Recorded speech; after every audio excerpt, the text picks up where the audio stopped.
Our channel. I am your educator चंचल।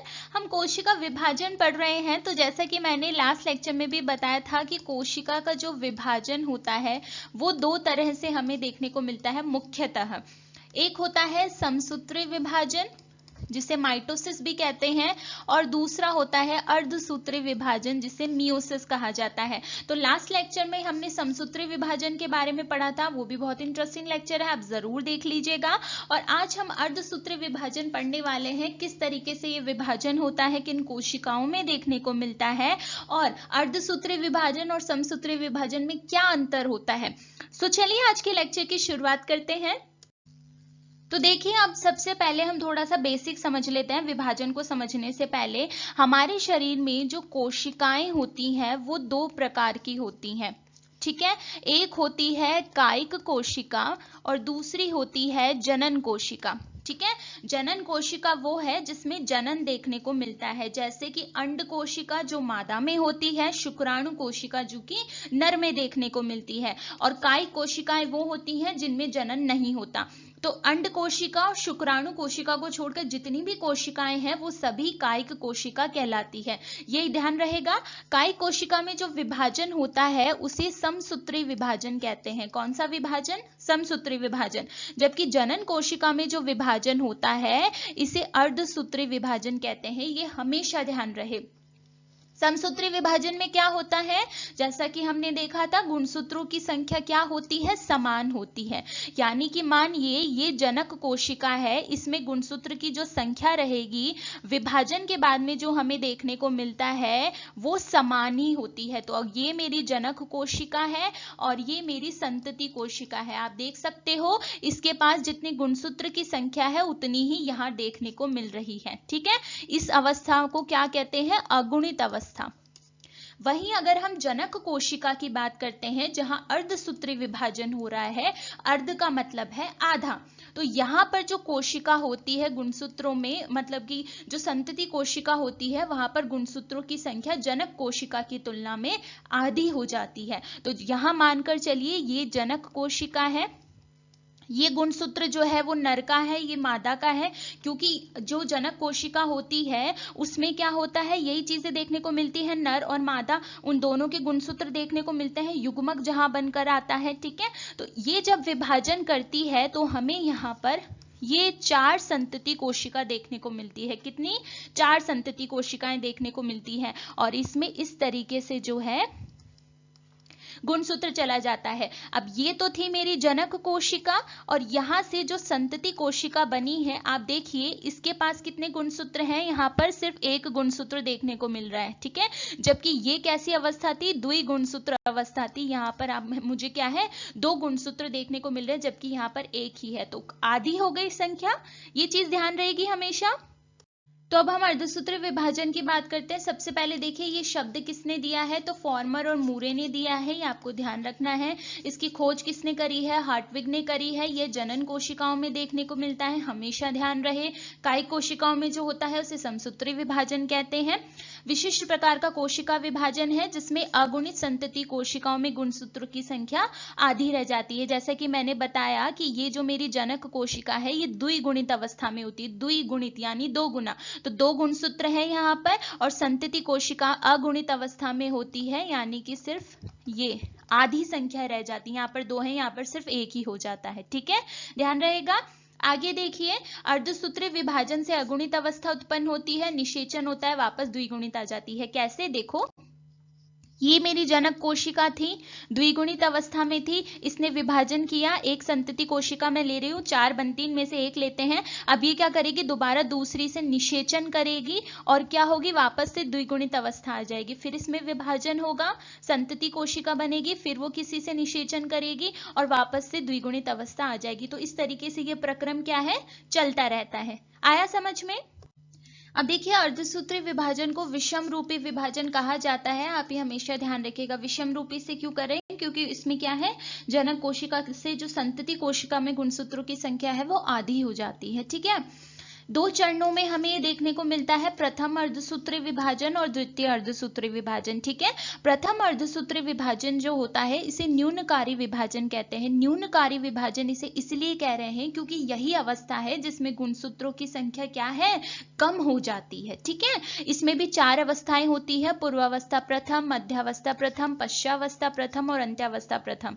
द्वितीय अर्धसूत्री विभाजन को समरूप विभाजन कहते हैं। ठीक है, यहां पर क्या होगा, ये बिल्कुल समसूत्री विभाजन की तरह ही होता है। ठीक है, इसमें भी 4 अवस्थाएं हो जाती है, पूर्वावस्था द्वितीय, मध्यावस्था द्वितीय, पश्चावस्था द्वितीय और अंत्यावस्था द्वितीय। ठीक है, अब 1 बाय 1 इनको देख लेते हैं। सबसे पहले यहाँ पर आता है प्रथम अर्धसूत्री। तो अब सबसे पहले यहाँ पे बात करते हैं प्रथम अर्धसूत्री विभाजन की। देखिए, प्रथम अर्धसूत्री विभाजन की अगर हम बात करते हैं तो यहाँ पर अंतरावस्था भी देखने को मिलती है, जिस तरीके से समसूत्री में देखने को मिली थी। अंतरावस्था में एक अवस्था आती है अस्प्रावस्था, जिसमें क्या होता है, डीएनए का प्रतिकरण हो जाता है, डीएनए की कॉपी हमें देखने को मिलती है। उसके बाद की जो अवस्था आ जाती है वो पूर्वावस्था प्रथम होती है। ठीक है, ये सबसे लंबी और जटिल प्रावस्था होती है क्योंकि इसमें 5 प्रावस्थाएं देखने को मिलती हैं, और ये जो 5 प्रावस्थाएं होती हैं वो गुणसूत्रों की संरचना कैसी है, उनके बीच में क्या क्रियाएं हो रही है उसके अनुसार होती हैं।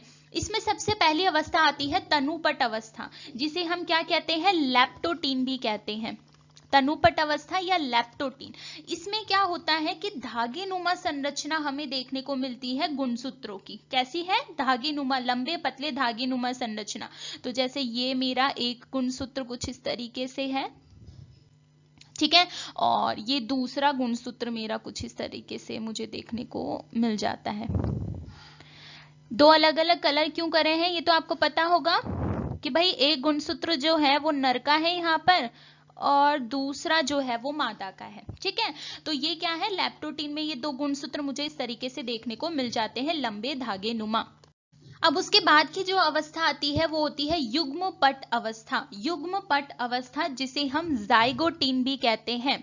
इसमें क्या होगा, गुणसूत्रों के बीच में युग्मन देखने को मिलता है, उनमें पेयरिंग देखने को मिलती है, और ये जो गुणसूत्र होते हैं इन्हें समजात गुणसूत्र कहते हैं। भाई समजात गुणसूत्र क्या होते हैं, समजात गुणसूत्र या होमोलोगस गुणसूत्र वो होते हैं जिनमें कहीं ना कहीं समरूपता देखने को मिलती है, वो एक समानता दर्शाते हैं। जहां पर क्या हो सकता है, युग्मन हो सकता है। युग्मन हमेशा वही होगा, उन्हीं गुणसूत्र के भाग में होगा जहां पर वो समरूपता दर्शाते हैं, एक दूसरे के समान होते हैं। ठीक है, तो इसे समजात गुणसूत्र कहते हैं। तो ये जैसे मेरा एक गुणसूत्र था, कुछ इस तरीके से मैंने आपको वहां पर बताया था, ये से, ठीक है, और ये जो है मेरा दूसरा गुणसूत्र है।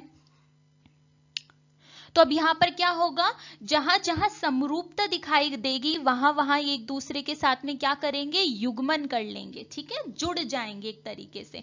उसके बाद की जो अवस्था आती है स्थूल पट अवस्था होती है। स्थूल पट अवस्था जिसे हम क्या कहते हैं, पैकेटिन भी कहते हैं।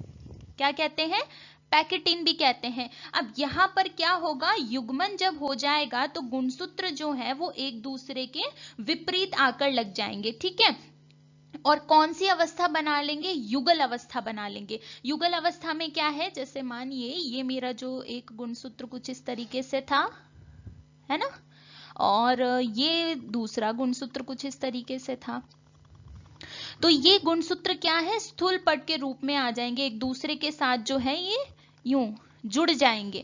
अब जब ये एक दूसरे के साथ में जुड़ जाएंगे तो इनमें क्या होगा, विनिमय देखने को मिलेगा जीन का, यानी कि इसका कुछ भाग जो है वो इसमें आ जाएगा। ठीक है, और इसी तरीके से इसका कुछ भाग जो है वो यहां पर चला जाएगा, तो इनमें क्या हो जाएगा, जीन का विनिमय देखने को मिल जाएगा। ठीक है, तो स्थूल पट में क्या हुआ, जीन का विनिमय होने लगा, एक गुणसूत्र से दूसरे गुणसूत्र में जो है वो जीन जाने लगे। ठीक है, ऐसा होना जरूरी क्यों होता है, देखिए संतति कोशिका में माता और पिता दोनों के गुण जा सके, एक तरीके से समझे तो उसके लिए जरूरी है कि वो दोनों गुणसूत्र क्या है, आपस में युग्मन करें, एक दूसरे से जुड़े, और जीन जो है माता वाले गुणसूत्र के पिता वाले के साथ जुड़े, पिता के माता के साथ जुड़े, ताकि जब वो संतति कोशिका में गुणसूत्र जाए तो माता और पिता दोनों के लक्षण उस संतति में जा सके, है ना, यही होता है। तो इसीलिए क्या है, ये सारी अवस्थाएं वहां पर होती हैं। तीसरी अवस्था जो थी पैकेटेन, उसमें क्या हो गया, जीन का विनिमय हो गया। अब विनिमय हो जाने के बाद में आती है द्विपट अवस्था। द्विपट अवस्था क्या होती है, जिसे हम डिप्लोटीन भी कहते हैं। डिप्लोटीन, अब इसमें जो युग्मन हुआ था, जीन का विनिमय हुआ था, अब गुणसूत्र क्या होंगे, एक दूसरे से अलग होने लग जाएंगे। ठीक है, कुछ अवस्था पे जुड़े, मतलब कुछ बिंदु पे जुड़े रहेंगे, बाकी जो है वो अलग होने लग जाएंगे। तो इस तरीके से जैसे ये है, तो मैं यहाँ से ये थोड़े से बिंदु से जुड़े हुए हैं, बाकी वो क्या है, वहां पर एक दूसरे से अलग होना शुरू हो जाते हैं। और ये जो विनिमय करने वाले बिंदु हैं, यानी जैसे अगर मैं बताऊं, इसमें ये यहाँ पर जो जुड़े हुए हैं, इसे क्या कहा जाता है, इसे काइजमेटा कहा जाता है। क्या कहा जाता है, काइजमेटा कहा जाता है। तो ये द्विपट अवस्था हो गई, कुछ बिंदुओं से जुड़े हुए हैं। उसके बाद की जो अवस्था आती है वो आती है पारगति क्रम। पारगति क्रम, जिसे डाइकाइनेसिस कहते हैं। क्या कहेंगे, डाइकाइनेसिस। अब इस अवस्था में क्या होगा, गुणसूत्र जो है वो एक दूसरे से पूरा ये विभाजन मतलब जीन विनिमय वगैरह हो गया। अब गुणसूत्र क्या है, वापस से छोटे हो जाएंगे। ये लीजिए जी, छोटे बना देते हैं इनको। ये गुणसूत्र इस तरीके से छोटे हो गए हैं, और अब क्या है इनका, एक तरीके से ये लीजिए, गुणसूत्र वापस से संकुंचन हो गया है इनका, वापस से जो है ये आकार में छोटे हो गए हैं। ठीक है, ये पूरी अवस्था हो जाती है हमारी कौन सी, प्रथम पूर्वा अवस्था, जिसमें हमने क्या देखा, गुणसूत्रों का युग्मन हुआ, युग्मन होने के बाद में उनमें जीन का विनिमय हुआ, और फिर क्या है, वो वापस से छोटे हो गए हैं। ठीक है, अब आती है उसके बाद में मध्यावस्था प्रथम। अब देख सकते हो आप यहाँ पर, ये जो है कुछ लाल भाग में आपको आसमानी भाग दिख रहा है, इसी तरीके से यहाँ पर कुछ लाल भाग दिख रहा है। तो ये क्या है, ये वो स्थान है, वो बिंदु है जहां पर क्या है, जीन का विनिमय हुआ है। इसका कुछ भाग इसमें गया है और इसका कुछ भाग इसमें आया है। ठीक है, जो कि मैंने बता दिया क्यों जरूरी होता है। अब देखिए मध्यावस्था की बात करते हैं। इसमें गुणसूत्र अधिक सरल और रेखीय देखने को मिलते हैं। तर्कु तंतु का निर्माण यहाँ पर होने लगता है। ये दिख रहे हैं आपको, ये भाग क्या है,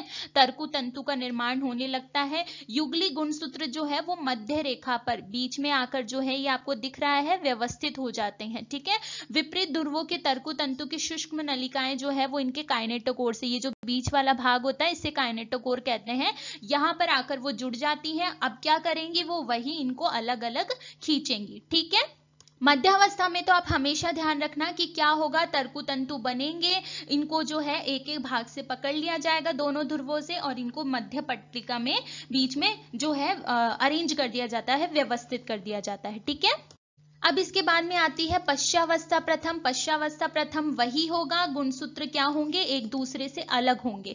अब देखो यहाँ पर ध्यान देना, हमने जब समसूत्री विभाजन देखा था तो ये जो आधा भाग है वो अलग हुआ था। यहाँ पर अर्ध गुणसूत्र अलग नहीं हो रहे हैं, ये समजात गुणसूत्र अलग हो रहे हैं। क्यों, क्योंकि यहाँ पर द्विगुणित अवस्था थी, याद आया।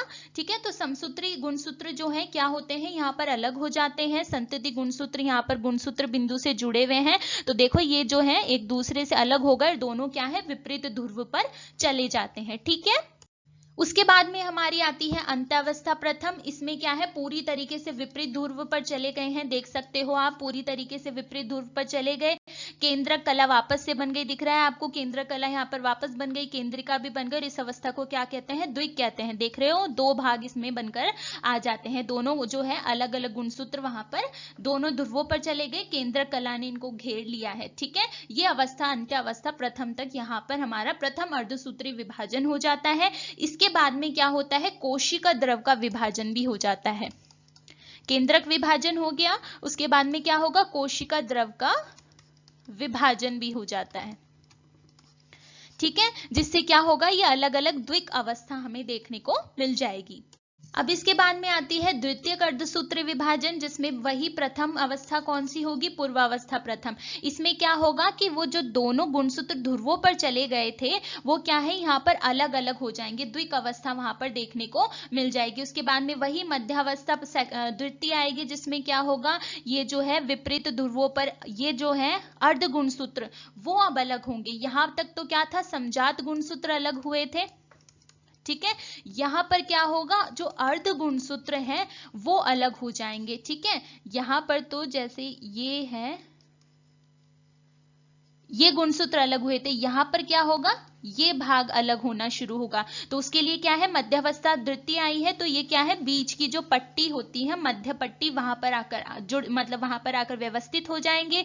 तर्कु तंतु जो है वो इनको जोड़ेंगे और ये हमारे विपरीत ध्रुवों पर सेंट्रोमियर है ही। ठीक है, उसके बाद में आती है पश्चावस्था द्वितीय। पश्चावस्था द्वितीय का वही काम है, विपरीत ध्रुवों पर ये ले जाएंगे। तो देखिए विपरीत ध्रुवों पर यहाँ पर चले जाते हैं। अंतावस्था में क्या होगा, पूरी तरीके से अलग हो जाएगी और यहाँ पर क्या है, 4 संतति कोशिकाएं बनकर आ जाती हैं। जबकि समसूत्री में हमने कितनी देखी थी, 2 संतति देखी थी, यहाँ पर 4 संतति कोशिकाएं बनकर आ जाती हैं। इस तरीके से ये 4 कोशिकाएं हो जाएंगी और इनमें ये जो है इस तरीके से गुणसूत्र हमारे आ जाते हैं। ठीक है, अब एक बार पूरा ओवरव्यू हम देख लेते हैं। इंटरफेस से पहले की ये कोशिका है हमारी, ठीक है, जिसमें क्या है, ये द्विगुणित अवस्था है, 2 गुणसूत्र यहाँ पर है। उसके बाद में क्या होगा, इंटरफेस जब आती है तो उसमें क्या हो जाता है, इनका डीएनए का प्रतिकरण हो जाता है। ठीक है, जिससे ये क्या है, इस तरीके के क्रोमोसोम बनकर आ जाते हैं, गुणसूत्र बनकर आ जाते हैं। अब उसके बाद में क्या होगी, मियोसिस प्रथम होगी।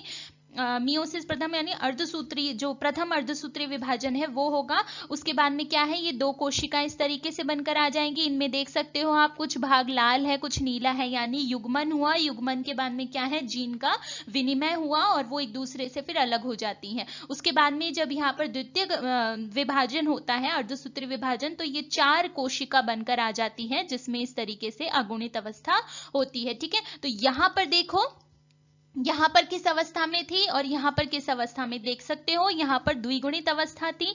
एक ही कोशिका में हमें 2 गुणसूत्र देखने को मिल रहे हैं, जबकि ये कैसी है, अगुणित अवस्था है। ठीक है, सिर्फ एक गुणसूत्र यहाँ पर देखने को मिल रहा है, जिसमें से कुछ भाग जो है वो दूसरे का है और दूसरा भाग दूसरे का है, यानी माता और पिता दोनों के वहां पर जीन विनिमय होने की वजह से गुण वहां पर आ गए हैं। ठीक है, अब एक बार यहाँ पर अर्धसूत्री विभाजन और समसूत्री विभाजन को देख लेते हैं, भाई क्या क्या हमें यहाँ पर जो है इनमें अंतर देखने को मिला था। देखो यहाँ पर ये जो है आपको दर्शाया गया है अर्धसूत्री। ठीक है, ये कौन सा है, अर्धसूत्री विभाजन है और ये यहाँ पर समसूत्री विभाजन है। देखो अर्धसूत्री विभाजन में ये जनक कोशिका है, जिसमें क्या है, द्विगुणित अवस्था है, 2 तरीके के गुणसूत्र हैं, नर के हैं और मादा के, मतलब माता और पिता के हैं। ठीक है, उसके बाद में क्या होगा, यहाँ पर इसमें डीएनए का प्रतिकरण हुआ है, यानी कि डीएनए की कॉपी बनी है, तो दोहरा सूत्र के रूप में ये आ गए। यहाँ पर एकल सूत्र के रूप में थे, दोहरे सूत्र के रूप में आ गए। उसके बाद में क्या होता है, जब यहाँ पर प्रथम अर्धसूत्री विभाजन होता है तो यहाँ पर क्या होगा, ये इस तरीके से 2 भाग यहाँ पर बनकर आ जाएंगे, जीन का विनिमय हो जाएगा, कुछ भाग दूसरे में, दूसरे का कुछ भाग, इस तरीके से इनमें आदान प्रदान हो जाता है। उसके बाद में जब यहाँ पर अर्धसूत्री विभाजन द्वितीय होता है, ये 4 कोशिकाएं बनकर आती हैं। ठीक है, इस कोशिका से 4 कोशिका बनकर आती हैं, जो कि अगुणित अवस्था में है। समसूत्री में देखो, ये हमारी जनक कोशिका है, डीएनए का प्रतिकरण हुआ, 2 इस प्रकार से बनी। जब इनमें विभाजन हुआ, विभाजन होने के बाद में ये 2 संतति कोशिकाएं बनेंगी, जो बिल्कुल कैसी हैं, अपनी मातृ कोशिका जैसी हैं, जनक कोशिका जैसी हैं। ठीक है, तो अर्धसूत्री विभाजन और समसूत्री विभाजन में अंतर एक तो क्या हो गया, पहला तो अंतर ये हो जाता है कि समसूत्री विभाजन कायिक कोशिका में होता है, अर्धसूत्री विभाजन जनक कोशिका में होता है। दूसरा, समसूत्री विभाजन में जो गुणसूत्रों की संख्या है वो बिल्कुल दोनों में समान रहती है, जितनी जनक में है उतनी ही संतति में है। जबकि अर्धसूत्री विभाजन में क्या है, जनक कोशिका की आधी रह जाती है। देख सकते हो जनक कोशिका कैसी है, द्विगुणित है, जबकि संतति कोशिकाएं कैसी है, अगुणित होती है। ठीक है, अब यहाँ पर क्या है, समसूत्री विभाजन में जीन का विनिमय नहीं हुआ है, तो यहाँ पर क्या है, समानताएं दिखाई देगी। जैसी जनक कोशिका में बनने वाली संतति, मतलब जैसी जनक कोशिका थी वैसी ही समरूपता जो है वो ये संतति कोशिकाएं दिखाएगी, कोई अंतर हमें दिखाई देने को नहीं मिलेगा। ठीक है, लेकिन अर्धसूत्री विभाजन जब होता है तो यहाँ पर जीन का विनिमय होता है, कुछ गुण जो है वो दूसरे के यहाँ पर आते हैं। ठीक है, तो ये जो संतति कोशिका बनेगी, इसमें माता और पिता दोनों के गुण हमें देखने को मिलेंगे। ठीक है, तो ये चीज ध्यान रहेगी समसूत्री विभाजन और अर्धसूत्री विभाजन के बारे में। तो आज के लेक्चर में इतना ही। मैं उम्मीद करती हूँ कि आपको लेक्चर पसंद आया होगा, अर्धसूत्री विभाजन आपको अच्छे से समझ में आया होगा। समसूत्री विभाजन भी आप जरूर देख लीजिएगा, बहुत से क्वेश्चंस यहाँ से पूछे जाते हैं। किसी भी प्रतियोगी परीक्षा की आप तैयारी कर रहे हो, कोशिका तो ऐसा है जो पूछा ही जाता है।